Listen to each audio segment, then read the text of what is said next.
তৃণমূল কংগ্রেসের মধ্যে কুরুক্ষেত্র। যতটা তাড়াতাড়ি এই দলটি নিশ্চিহ্ন হবে বলে মনে করেছিলাম, তার থেকেও বেশি তড়িৎ গতিতে এই দলটি নিশ্চিহ্ন হয়ে যাওয়ার দিকে এগুচ্ছে। এবং বিজনেস মানসিকতা দিয়ে তৈরি করা এই দল শুধুমাত্রই মানুষের ওপর শোষণ করে কে কত টাকা কামাতে পারে তার প্রতিযোগিতা। খুব স্বাভাবিকভাবেই মুখ্যমন্ত্রিত্ব চলে যাওয়ার পরে সেই বিজনেসটা বন্ধ হয়ে গিয়েছে। আর সেই কারণেই এখন কাউন্সিলর তার দলের এমপিকে কেউ বলছেন কুত্তা, কেউ আবার তাকে রিপ্লাই দিয়ে বলছে হাতি। এই ধরনের নোংরা রুচির সংস্কার তৃণমূল কংগ্রেসের প্রকাশ্যে, একেবারেই অন্দরে নয়, এবারে প্রকাশ্যে চলে এসেছে। এমনকি উত্তর কলকাতার মধ্যে সুদীপ বন্দ্যোপাধ্যায় এবং তাদের সুব্রত বন্দ্যোপাধ্যায় 10 নম্বর ওয়ার্ডের কাউন্সিলর মধ্যে যে চ্যাট, যে মারাত্মক কুৎসিত আক্রমণ হয়েছে, সেটাও তারা বাইরে এনে দিয়েছেন। কিন্তু এসবে নয়, সব থেকে বড় কথা হচ্ছে মমতা বন্দ্যোপাধ্যায়ের অন্যতম বিশ্বস্ত সৈনিক, যাকে মনে করতেন মমতা বন্দ্যোপাধ্যায় যে এ বোধহয় কোনোদিন আমার সঙ্গ ছাড়বে না, সেটা হচ্ছে ফিরহাদ হাকিম। সম্ভবত অভিষেক বন্দ্যোপাধ্যায়ের থেকেও বেশি বিশ্বাস করতেন ফিরহাদ হাকিম। সেই ফিরহাদ হাকিমই কি একেবারে পিছনে স্ট্যাব করলো তৃণমূল কংগ্রেসের তথা মমতা বন্দ্যোপাধ্যায়ের রাজনৈতিক মতাদর্শের? তা যদি না হয়, তাহলে কি করে ফিরহাদ হাকিমের কন্যা প্রিয়দর্শিনী হাকিম মমতা বন্দ্যোপাধ্যায়কে নাম না করে ধৃতরাষ্ট্র এবং অভিষেক বন্দ্যোপাধ্যায়কে দুর্যোধন দুঃশাসনের সঙ্গে তুলনা করে বসলেন? তার মানে কি পেছন থেকে ডেফিনেটলি ফিরহাদ হাকিমের মদত না থাকলে এই কাজ করতে পারতেন? আমি এই প্রসঙ্গে একটা রজতাভ দত্তর একটা নাটকের অংশ মনে পড়ে গেল, যে নাটকে বলছিল যে আমি তৃণমূল করি, আমার পোষালে তৃণমূল করব, আমার যদি ব্যবসা পোষায় তাহলে তৃণমূল করব, না পোষালে বিজেপি চলে যাব। আজকে গোটা তৃণমূল কংগ্রেসটা এই জায়গায় দাঁড়িয়ে রয়েছে, তার কারণ ব্যবসাটা বন্ধ হয়ে গেছে। পশ্চিমবঙ্গের মানুষকে ঠকিয়ে টাকা ইনকামের কাটমানি নেওয়ার ব্যবসাটা বন্ধ হয়ে গিয়েছে বলে এই দলটি আর অস্তিত্বহীনতার সংকটে ভুগছে। রজতাভ দত্তর এই অংশটা শুনিয়ে পর্ব শুরু করব, শুনুন। আমি তৃণমূল করি পরিষ্কার শুনে রাখো, কালকে থেকে যদি ওখানে আমার ধান্দা ঠিকঠাক না পোষায় আমি বিজেপি করব, রাম মন্দির চাইবো, কর সেবা করবো, দরকার হলে হাফ প্যান্ট পরে ময়দানে দাঁড়িয়ে শুনলেন। নমস্কার, welcome to simple as a বিষয়। আপনাদের সকলকে স্বাগত জানিয়ে শুরু করছি অত্যন্ত গুরুত্বপূর্ণ একটি পর্ব। তৃণমূল কংগ্রেসের যে অস্তিত্ব থাকবে না, এটা আমরা সকলেই জানতাম, এবং এটা বলার জন্য রাজনৈতিক বুদ্ধিমত্তার প্রয়োজন নেই। মমতা বন্দ্যোপাধ্যায় তিনি চেষ্টা করছেন যে এই দলটিকে আবারও কি করে বাম, অতি বাম কংগ্রেসের সঙ্গে সমর্থন নিয়ে তিনি মসনদে আসবেন। কিন্তু তিনি খুব ভালো করেই জানেন যাদের সঙ্গে হাত মেলাতে যাচ্ছেন, বিশেষ করে কংগ্রেস, এরা কতটা বিশ্বাসযোগ্য পার্টনার আর কতটা পেছন থেকে ছুরি মারে এসব থেকে ভালো জানেন মমতা বন্দ্যোপাধ্যায়। তাই মমতা বন্দ্যোপাধ্যায় জানেন যে তার জীবনের রাজনীতি শেষ। পশ্চিমবঙ্গে ক্ষমতা চলে যাওয়ার পরপরই তৃণমূল কংগ্রেস ছেড়ে দিন মমতা বন্দ্যোপাধ্যায়ের ব্যক্তিগত রাজনীতিটা শেষ হয়ে গিয়েছে। তাও তিনি বোঝানোর চেষ্টা করছেন সকলকে, এখনো তৃণমূল কংগ্রেস লড়াই করছে, ভেসে রয়েছে। করুক, তৃণমূল কংগ্রেস যতদিন লড়াই করবে পশ্চিমবঙ্গবাসী এন্টারটেইনড হবে, এবং এই চোরেদের শাস্তিটা না দেওয়া পর্যন্ত তো সম্পূর্ণ জাস্টিস হলো না। কিন্তু সেখানেও আমি একটা জায়গা কিন্তু এখানে বাকিদের বলবো, যে মমতা বন্দ্যোপাধ্যায় ফ্রন্টে ছিলেন, অভিষেক বন্দ্যোপাধ্যায় ডেফিনেটলি একেবারেই পশ্চিমবঙ্গের কলঙ্কময় অধ্যায় রচনা করার অন্যতম কারিগর হলেও অভিষেক বন্দ্যোপাধ্যায়ের সঙ্গে যা যা ব্যবহার করছেন তাদের প্রত্যেকে, সবাই দল ছেড়ে দিচ্ছেন অভিষেক বন্দ্যোপাধ্যায়কে দোষারোপ করে, সবাই যা কিছু করছেন অভিষেক বন্দ্যোপাধ্যায়কে বলে। কিন্তু প্রশ্ন হচ্ছে, এরা কেউ রাজা তোর কাপড় কোথায় এই বক্তব্যটি একা না পারুক, 4জন বা 5জন বা সমস্বর মিলে বলতে পারিনি নিদেন পক্ষে ভাই তোমার সঙ্গে পোষাচ্ছে না, আমি এই দল পরিবর্তন করে নিলাম, এটুকু করতে পারেনি।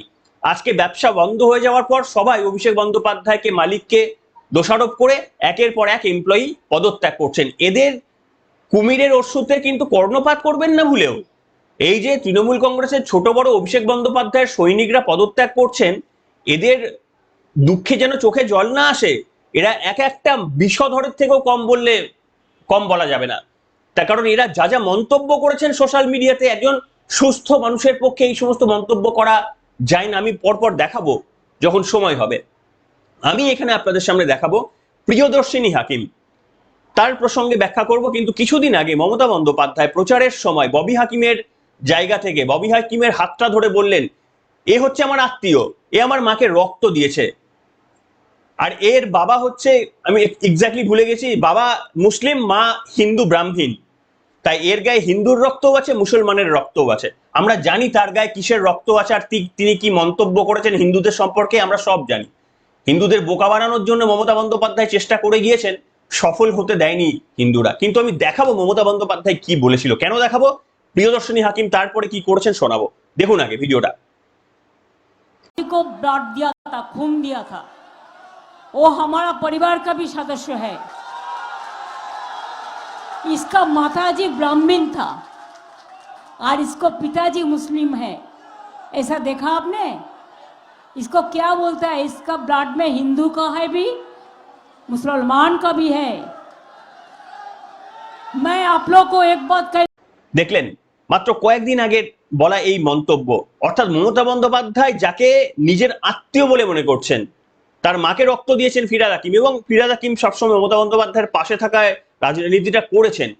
সেই ফিরহাদ হাকিমের কন্যা এই পুরো ঘটনাকে নিয়ে কার্যত মমতা বন্দ্যোপাধ্যায়কে নাম না করে ধৃতরাষ্ট্র এবং অন্ধ স্নেহ দিয়ে অভিষেক বন্দ্যোপাধ্যায়ের মতো দুঃশাসন দুর্যোধন রাজনীতিতে কান দিয়ে না শুনে চোখ দিয়ে শুনে অভিষেক বন্দ্যোপাধ্যায়কে প্রশ্রয় দিয়ে গিয়েছেন, এবং এই কারণে তৃণমূল কংগ্রেস ভেঙে গিয়েছে। এই ধরনেরই তার পোস্টের অন্তর্নিহিত মানে, এবং এই মানে প্রিয়দর্শিনী হাকিম যে নিজে করেছেন তার এই মতামতের সঙ্গে তার বাবার মতামতের কোনো মিল নেই, এমন কিন্তু বলা শক্ত।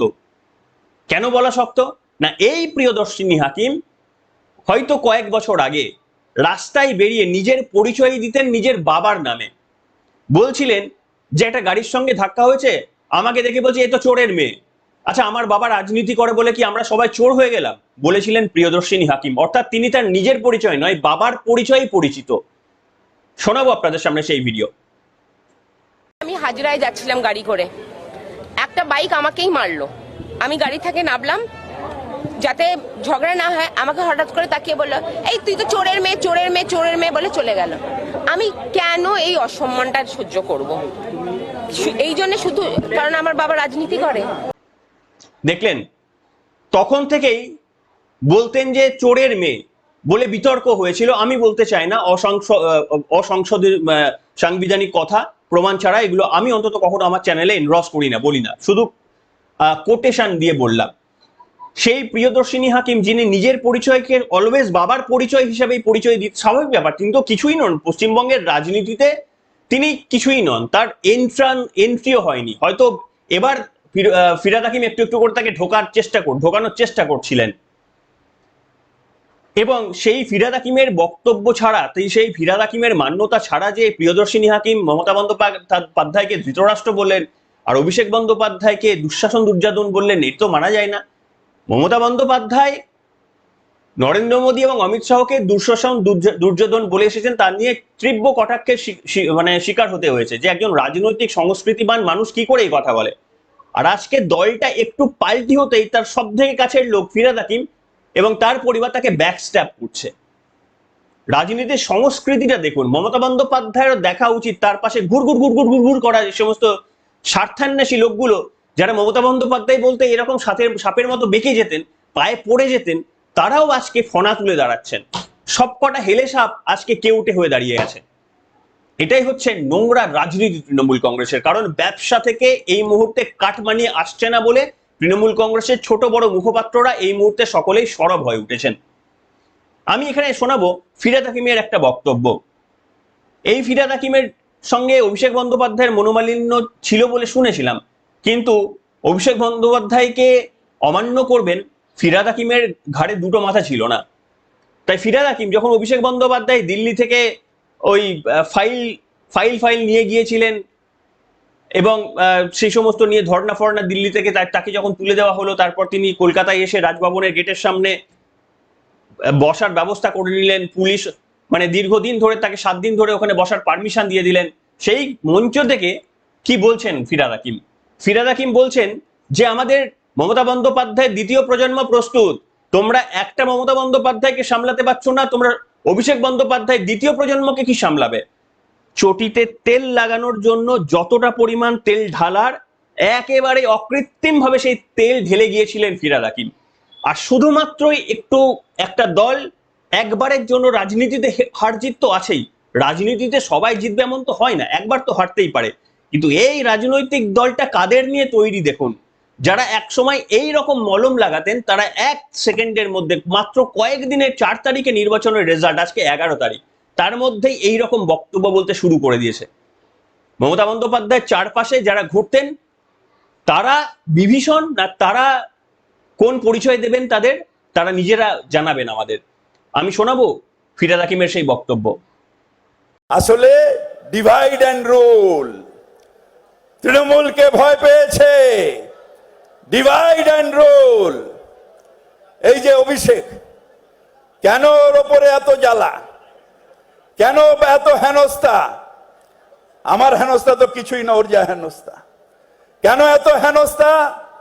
তার কারণ মমতা বন্দ্যোপাধ্যায়ের সত্যিকারের আদর্শ নিয়ে উত্তরসূরি তৈরি হচ্ছে। অর্থাৎ একা মমতা নয়, তৃণমূলের নেক্সট নেতৃত্ব তৈরি হয়ে গেছে। তাই ওদের জ্বালা, এক ममता को संभाल नहीं दे पा रहा है, फिर एक तो तैयार हो जा रहा है। अरे बहुत दुश्चिंता का बात है। শুনলেন, দ্বিতীয় প্রজন্ম তৈরি হয়ে গেছে। শুধু তাই নয়, অভিষেক বন্দ্যোপাধ্যায়কে তুষ্ট করার জন্য leaps and bounce, leaps and bounce. Abhishek Bandyopadhyay leaps and বাউন্সে কি করেছে বলছেন, শোনাবো। লিপস অ্যান্ড বাউন্সে অভিষেক বন্দ্যোপাধ্যায়ের নাম রয়েছে তো কি হয়েছে, তার বাবা মায়ের নাম রয়েছে ডিরেক্টর হিসেবে তো কি হয়েছে, একটাও ট্রানজাকশন প্রমাণ করতে পেরেছো সেখানে বেআইনি, কোর্টের কাছে গিয়ে প্রমাণ করতে পেরেছো? সহ্য হচ্ছে না অভিষেক বন্দ্যোপাধ্যায়কে, সেই জন্য অভিষেক বন্দ্যোপাধ্যায়ের পেছনে লাগতে হবে তোমাদের, না বলে বিজেপিকে কটাক্ষ। অর্থাৎ কমন ঘি ঢেলেছিলেন সেই সময় অভিষেক বন্দ্যোপাধ্যায়কে মালিশ করার জন্য, এবং তখন ব্যানার্জি পরিবার বলতেই অজ্ঞান যারা হয়ে যান এবং উপচে পেয়েওছেন। মমতা বন্দ্যোপাধ্যায় অকৃত্রিমভাবে মেয়রের পদ থেকে শুরু করে হিডকো সমস্ত কিছু দিয়ে গেছেন কিন্তু ফিরহাদ হাকিমের মতো লোককে। তারপরেও দেখুন মাত্র 6টা দিন কেটেছে, সঙ্গে সঙ্গে পেছন থেকে ব্যাকস্ট্যাপ, বলছেন ধৃতরাষ্ট্র। আরে ধৃতরাষ্ট্র যদি হয়ে থাকে তাহলে তোমরা কি করছিলে ওই দলে? তোমরা ধৃতরাষ্ট্রের ওই ভূমিকা দেখে কেন তোমরা বেরিয়ে আসুনি? ধৃতরাষ্ট্র যদি ভুল পথে পরিচালিত করতো তাহলে তোমরা কেন এক একজনকেও বিদুরের ভূমিকা অভিনয় করনি? বিদুর কিন্তু ওই কুরুক্ষেত্রের যুদ্ধে দুর্যোধন এবং দুঃশাসনদের পক্ষেই দাঁড়িয়েছিলেন বা বাধ্য হয়েছিলেন। তার কারণ হচ্ছে তিনি তার ভাই তার বিরুদ্ধে যেতে পারেননি, ধৃতরাষ্ট্রের বিরুদ্ধে যেতে পারেননি, তাই অনৈতিক জেনেও তিনি তার পক্ষেই দাঁড়াতে বাধ্য হয়েছিলেন। কিন্তু ক্রমাগত ধৃতরাষ্ট্রকে বলে গিয়েছিলেন যে আপনি যেটা করছেন ভুল করছেন, আপনি হস্তিনাপুরের সিংহাসনটা আপনি মানে পাণ্ডবদের জন্য না ছেড়ে আপনি যে এই যে আপনার ছেলে তার জন্য রাখছেন, দুর্যোধনের জন্য যে আপনি করছেন এটা ভুল করছেন, বিদুর বারবার বলে গিয়েছিলেন। তো তৃণমূল কংগ্রেসের বিদুররা কি করছিলেন? একটা বিদুরকেও তো দেখিনি তৃণমূল কংগ্রেসের বলতে। আর যে বিদুর বলেছিলেন তৃণমূল কংগ্রেসের, তিনি হচ্ছেন শুভেন্দু অধিকারী। তিনি শুধু বলেনইনি, তিনি মহাভারতের থেকে একটু আলাদা, তিনি সেই যুদ্ধে পাণ্ডবদের পক্ষে অংশগ্রহণ করেছিলেন। মমতা বন্দ্যোপাধ্যায়ের দুর্যোধন দুঃশাসনের এই শাসন দেখে সেখান থেকে ছেড়ে এসে তিনি বিজেপিতে নাম লিখিয়েছিলেন। আর আজকে দেখুন তার পরিণতি। আর এই সমস্ত লোকেরা শুধুমাত্র 4 থেকে 5টা দিনের পর মমতা বন্দ্যোপাধ্যায়কে কিভাবে দোষারোপ করতে শুরু করেছে দেখুন। যতটা তাড়াতাড়ি তৃণমূল কংগ্রেস ভাঙবে ভেবেছিলাম তার থেকেও তড়িৎ গতিতে ভেঙে যাচ্ছে এই শাসক দল।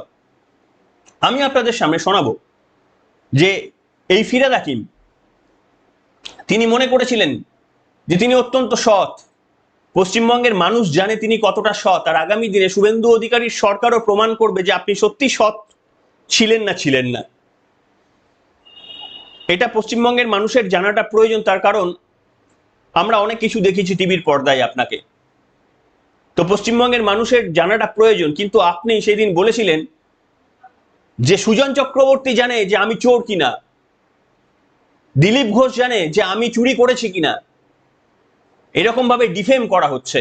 তো আপনাকে নিশ্চিতভাবে কোনো প্রমাণ ছাড়া যারা করেছেন নিশ্চিতভাবে আপনার সেই অধিকার রয়েছে বলার। ইডি সিবিআই আপনার বাড়িতে যখন তল্লাশি করতে এসেছিল আপনি গর্জে উঠেছিলেন সেদিন, আপনাকে ডিফেম করা হচ্ছে, নিশ্চিতভাবে আপনি বলতেই পারেন। কিন্তু যার হাত ধরে এতদিন ধরে রাজনীতি করলেন, তাকে মাত্র কয়েকটা দিন হারার যন্ত্রণা তার সহ্য হওয়ার আগেই আক্রমণ করতে শুরু করে দিলেন পরিবারের তরফ থেকে। কি বলেছিলেন ফিরহাদ হাকিম, শোনাবো আপনাদের। ভান করিনি, জীবনে কোনোদিন কোনো অনৈতিক কাজ করিনি, মানুষ সেবা করতে এসেছি।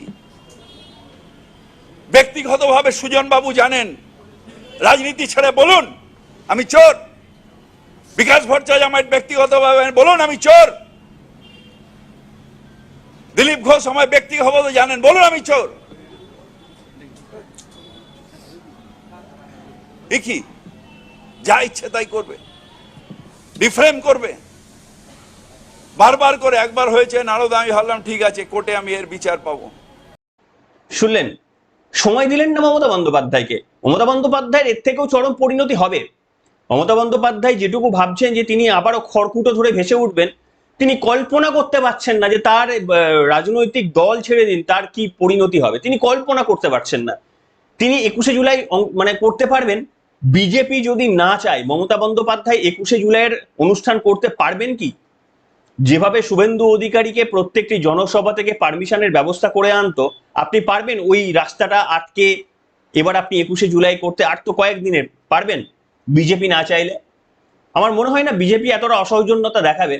কিন্তু আপনার রাজনৈতিক পুরো জিনিসটা এবার শুভেন্দু অধিকারীর হাতে। আপনি কি করবেন না করবেন, আপনি ভেতরে থাকবেন না বাইরে থাকবেন, আপনি কি করবেন, পুরো জিনিসটা কিন্তু শুভেন্দু অধিকারী এবং বিজেপির হাতে। আপনি ফাইল খুলবেন, সব ফাইল রয়েছে আপনার হাতে, সব বলে গিয়েছিলেন। এখনো ফাইল খুলে দিন।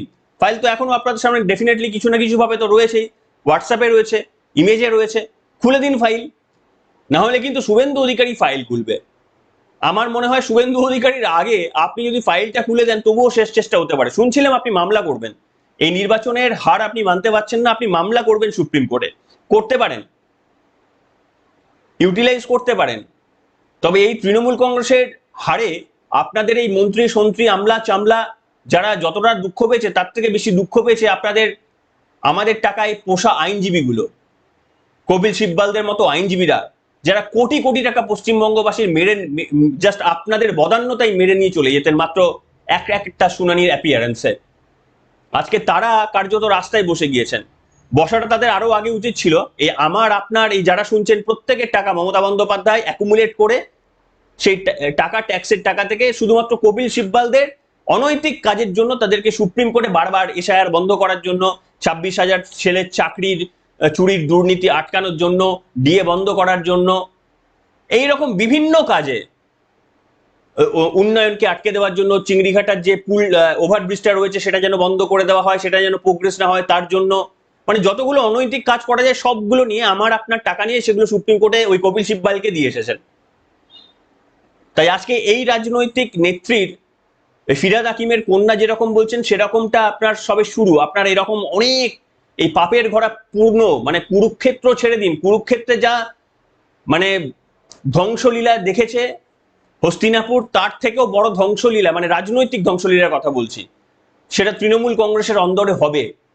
এই রাজনৈতিক দলটির কোনো অস্তিত্ব থাকবে না।